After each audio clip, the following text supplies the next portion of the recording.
Bonjour et bienvenue à tous ceux qui nous rejoignent pour cette nouvelle conférence des Assises nationales du logement et de la mixité urbaine. Cette conférence est consacrée aux nouveaux risques pour les promoteurs immobiliers. Comment peuvent-ils s'en prémunir? Je suis accompagnée de Monsieur Grégory Cron, directeur général adjoint de la SMA BTP. Bonsoir, bonjour monsieur. Bonjour Pauline. Merci d'être avec nous, aujourd'hui. Merci de votre présence. Peut-être pour commencer, rapidement, nous présenter la SMA BTP, en quelles sont ses spécificités pour répondre au mieux aux attentes de ses clients?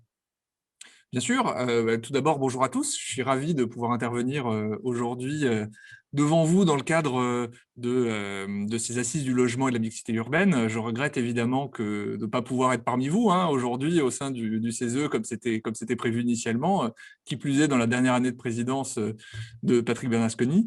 Mais bon, je reste confiant que nous allons dans la bonne direction et que nous pourrons prochainement On nous l'espère réunir à tous. nouveau. Exactement. Alors, SMA BTP, qui sommes-nous? Alors, SMA BTP, nous sommes des spécialistes. Nous sommes une mutuelle d'assurance créée par des chefs d'entreprise du monde de la construction pour répondre à leurs besoins de mutualisation des risques. Et donc, en choisissant SMA BTP, notre volonté, c'est de garantir un interlocuteur qui connaît le métier de la construction, le métier des promoteurs, des entreprises et de l'ensemble des acteurs du monde de la construction, et de proposer des produits d'assurance adaptés aux attentes. Aussi bien sur l'assurance construction, la décennale, la dommage ouvrage, mais aussi sur l'ensemble des produits, les dommages aux biens, les garanties financières avec notre partenaire CGI Bâtiment, et même parfois construire des produits sur mesure, par exemple avec la Fédération des promoteurs quand il y a eu une phase de recours sur les permis abusifs. On avait mis en place un contrat un peu sur mesure, annulation de permis de construire, et qui permettait de sécuriser le promoteur sur son opération et de pouvoir continuer à fonctionner malgré des recours, malgré le fait que certains recours abusifs n'étaient pas encore purgés. SMA BTP, c'est aussi donc le partenariat, cette volonté d'être à l'écoute des fédérations professionnelles, des constructeurs, des promoteurs, pour pouvoir répondre aux besoins des acteurs sur le terrain.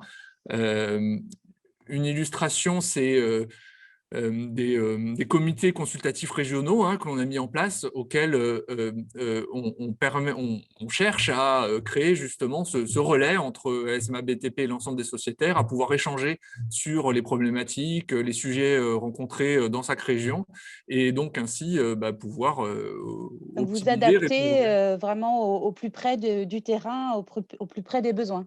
Exactement. Et donc, justement, SMA BTP, c'est la proximité. Depuis le 1er janvier dernier, nous avons mis en place une organisation avec 9 directions régionales, 20 unités de gestion en charge de gérer des contrats et des sinistres. Ça permet à nos sociétaires d'avoir des interlocuteurs qui sont situés au plus proche d'eux sur le terrain, et avec qui ils peuvent échanger aussi souvent que besoin. Que nécessaire. Mais justement, alors, pour les promoteurs immobiliers plus spécifiquement, quels sont les nouveaux risques et les responsabilités qui peuvent les impacter aujourd'hui? Alors, il y a peut-être un premier risque qu'il faut avoir en tête, c'est le défaut de l'assureur. J'ai déjà eu l'occasion d'en parler Ah lors des bon? précédentes assises du logement, mais c'est pas fini. Et donc, effectivement, la solidité de l'assureur et de SMA BTP, créée il y a plus de 160 ans, et qui maintient un ratio de solvabilité est très élevé, parce que le but de l'assureur, c'est de pouvoir proposer une protection en cas de sinistre, justement, c'est l'objet même de l'assurance. Et on peut constater aujourd'hui que sur ces quelques dernières années, on a 6 différents assureurs qui ont fait faillite. Mmh. On en CBL a beaucoup Insurance. parlé, sur Bâti Actu en effet, hein. Mmh. Exactement, je pense que ça doit être, c'était un sujet, et ça doit continuer à être un sujet de préoccupation important. Donc, je disais, oui, et donc pas moins de 6, CBL Insurance en Irlande, Gable au Liechtenstein, Elite à Gibraltar, Alpha au Danemark, Acasta à Gibraltar, Kudos aussi au Danemark, plus le retrait de certains assureurs anglo-saxons. Ces faillites sont vraiment dommageables pour le monde de la construction, parce que ça a évidemment des conséquences très importantes sur les bénéficiaires de ces garanties, sur les maîtres d'ouvrage qui peuvent se retrouver sans protection face à une impropriété du logement, des constructeurs qui du coup peuvent être mis en cause sur leurs fonds propres, parce que même si l'assureur a disparu, les responsabilités de l'entreprise ou du promoteur, en l'occurrence, persistent. Et donc, on voit aujourd'hui des situations où les promoteurs doivent payer une deuxième fois une assurance dommage-ouvrage sur des programmes qui étaient déjà livrés ou sur des programmes qui n'étaient pas encore livrés pour pouvoir commercialiser. De lourdes conséquences pour les entreprises. Exactement, exactement. Quand on cherche à comprendre comment ça a pu se passer, comment ça a été rendu possible, je pense il faut avoir en tête deux choses sur le fonctionnement de l'assurance construction. Déjà, le décalage dans le temps entre le moment où les cotisations sont perçues et la survenance du sinistre, hein. Quand on est en dommage ouvrage ou en décennal, il y a un délai important entre le moment des cotisations et les sinistres, hein. C'est 7-8 ans. Il y a la réglementation qui prévoit de constituer des provisions pour faire ça, mais elle n'est pas toujours respectée complètement par ces différents assureurs. Et puis la seconde, c'est que ces contrats ont été distribués aussi par un enchaînement d'intermédiaires, hein, qui donc touchaient des commissions importantes et qui du coup étaient plus intéressés par justement leur commission que la solidité des assureurs qui pouvaient être amenés à proposer. Et parfois, justement, avec cet enchaînement, des difficultés pour le client final de savoir chez qui il était effectivement assuré. Et donc, ces assureurs sans savoir-faire en assurance construction, qui avaient une existence très récente et qui sont très fragiles financièrement, du coup, il y en a certains qui ont fait faillite, mais le sujet existe toujours. Il y a toujours certains assureurs qui sont fragiles financièrement et desquels, du coup, il convient pour un promoteur ou un constructeur de manière générale de se méfier. Et on parle aujourd'hui toujours d'une centaine de milliers d'assurés ou de bénéficiaires qui seraient concernés. Donc, Oui, c'est un nombre important encore, hein. oui, oui, oui. Clairement, hein, c'est plusieurs dizaines de milliers d'entreprises assurées en décennale, et puis effectivement les différents bénéficiaires, les co-constructeurs, et puis les maîtres d'ouvrage, hein, évidemment. Donc Ça, le voilà. premier risque important, donc bien choisir son assureur et donc forcément faire attention avec qui on fait affaire. Exactement, choisir un assureur qui soit solide, qui comprenne bien et qui connaisse bien le fonctionnement de l'assurance construction, et avec des interlocuteurs et des compétences disponibles au sein de l'assureur lui-même. Et alors d'autres risques, peut-être, j'imagine aussi, forcément on voit on est en pleine transition, écologique, donc il y a de nouveaux risques qui apparaissent également? Et c'est sûr, il y a beaucoup de risques et beaucoup de responsabilités qui apparaissent. On a vu ces dernières années un certain nombre de modifications de la réglementation, hein, par la loi ESSOC, qui introduit des notions d'objectifs chiffrés dans la réécriture du Code de la construction, la loi Elan, dont un décret encore récent prévoit la généralisation de l'installation de douches sans ressaut pour améliorer l'accessibilité des On le logements. voit d'ailleurs dans une autre de nos conférences, avec la DHUP qui nous l'explique également, oui. Mmh. Mais du coup, forcément, ce sont aussi des nouveaux risques à prendre en Et compte. exactement, des nouveaux risques et des nouvelles responsabilités. Bah, si jamais, du coup, cette accessibilité est pas garantie, si ces nouvelles techniques constructives sont mises en œuvre de manière inefficace.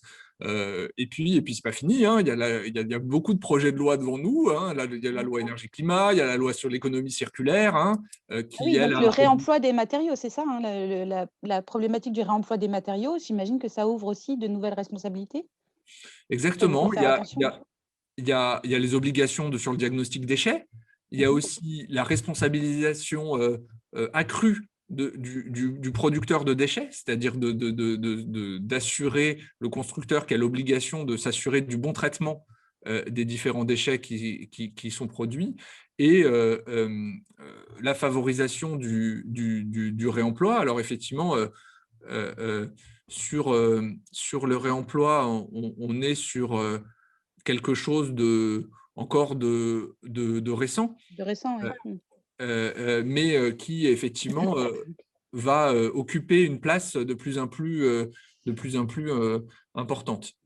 Il y a à la fois des obligations, hein, qui sont données aux maîtres d'ouvrage d'utiliser des matériaux de réemploi, et même la notion de prendre en compte l'impact environnemental des Environnemental. Mmh. matériaux qu'on utilise. Donc effectivement, au-delà d'utiliser des matériaux recyclés, des matériaux biosourcés, il y a cette notion de réemploi où, du coup, quand on parle de réemploi, on parle de réutiliser des éléments de construction, d'une construction que l'on démolit, conformément à leur usage initial. C'est-à-dire, on peut prendre des dalles de plancher ou de faux plafond et donc les réutiliser. Dans les risques auxquels est confronté le promoteur et l'ensemble, c'est quelque part le côté validation de la réemployabilité de ces matériaux.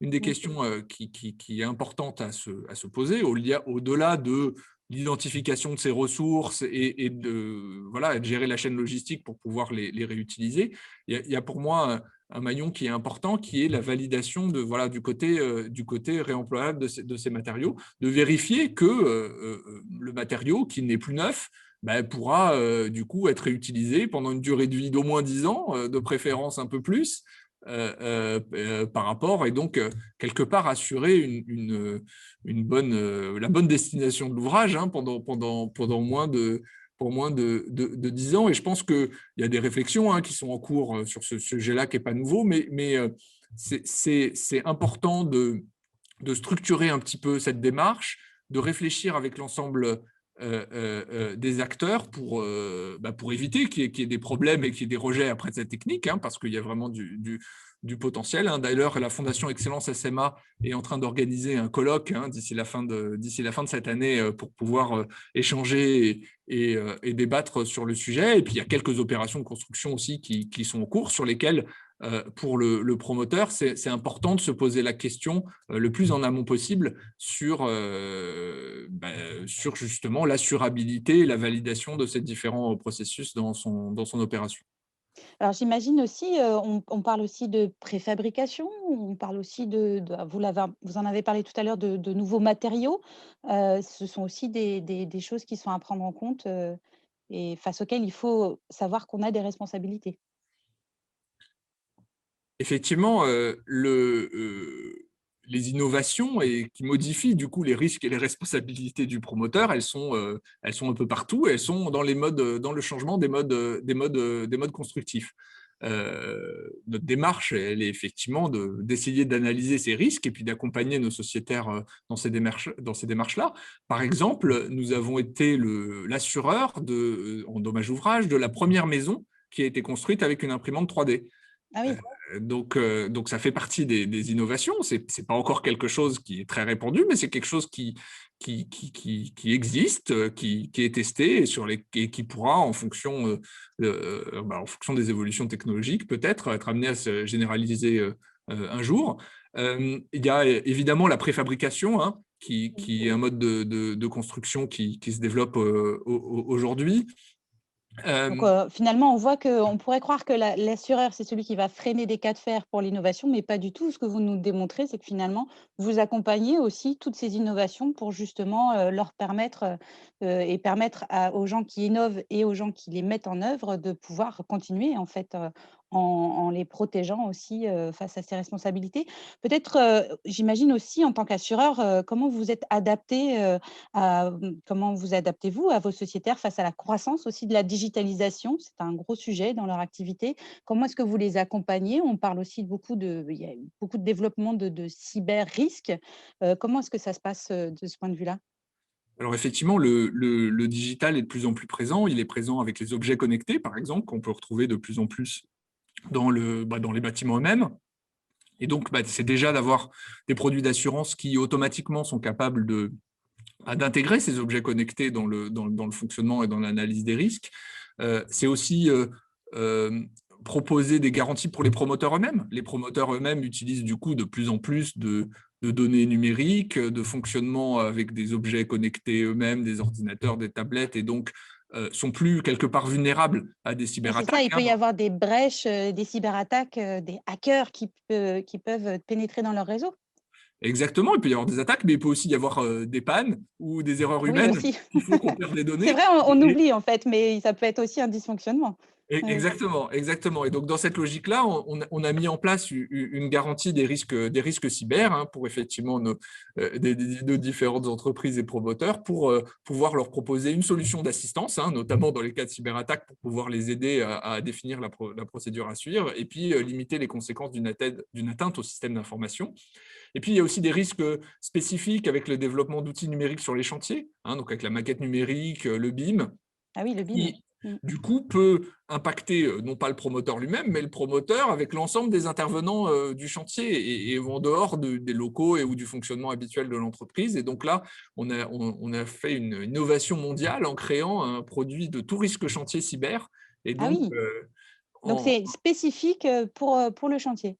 exactement. Donc, qui, à la différence d'un contrat qu'on propose au promoteur, qu'il couvre contre ses propres risques, là, du coup, couvre les atteintes cyber du chantier et donc de l'ensemble des intervenants. Un petit peu comme une touriste chantier traditionnelle, mais spécifiquement axée sur le cyber et donc pour couvrir l'ensemble des données numériques du chantier, y compris la maquette numérique, mais aussi les différents documents qui sont partagés. D'accord. Donc, en conclusion, peut-être, on l'a compris, donc la SMMPTP, vous êtes, proche des acteurs du terrain et vous essayez de les accompagner au mieux dans ces nouveaux risques et donc on comprend. Il est très important que pour faire face à ces risques, d'être bien assuré, d'être bien accompagné. Merci, merci monsieur Cron de vos éclairages. Merci. Merci à tous d'avoir suivi, cette conférence donc consacrée aux nouveaux risques pour les promoteurs immobiliers avec monsieur Cron qui est directeur, général adjoint de la SMA BTP. Les Assises nationales du logement sont 100% numériques cette année, vous le savez, donc je vous invite donc à vous rendre sur notre page programme pour continuer à suivre l'ensemble des conférences en live ou en replay et je vous souhaite de très bonnes assises à tous. Merci beaucoup.